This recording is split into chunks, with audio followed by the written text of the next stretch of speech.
Setelah buat publik penasaran, akhirnya terungkap juga wajah Kompol D. Kompol D adalah penyidik perwira menengah Polda Metro Jaya yang terseret kasus tabrak lari mahasiswi asal Cianjur, Selvi Amalia Nuraini.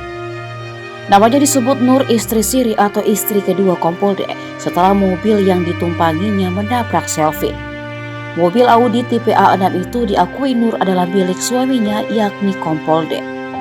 Kini setelah kasus tersebut jadi perhatian publik, hingga Kapolri Jenderal Listio Sigit Prabowo, Kompol D kena sanksi dan dimutasi.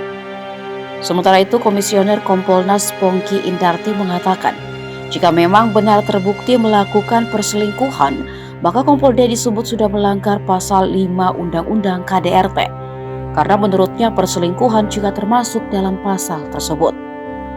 Apalagi jika kawin siri, Kompol D juga melanggar Undang-Undang Perkawinan sebagai aparatur sipil negara beserta aturan turunannya. Selain itu dijelaskan Pongki, Kompol D harus segera diproses kode etik, bahkan sampai ke ranah pidana.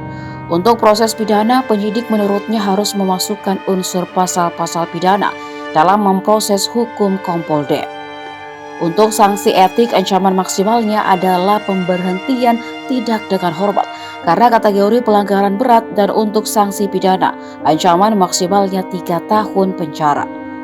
Maka dari itu, menurutnya baik sanksi etik maupun sanksi pidana harus diberikan secara maksimal apabila Kompol D benar terbukti bersalah. Sebelumnya, Polda Metro Jaya akhirnya buka suara soal sosok anggota polisi yang disebut memiliki hubungan dengan Nur, penumpang mobil Audi A6 yang menabrak seorang mahasiswi Universitas Surya Kencana, Selvi Amalia Nuraini, hingga tewas di Cianjur.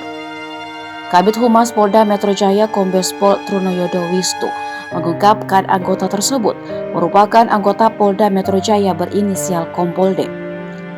Trunoyodo menjelaskan jika Kompol D ternyata memang mempunyai hubungan istimewa dengan Nur sejak tahun lalu.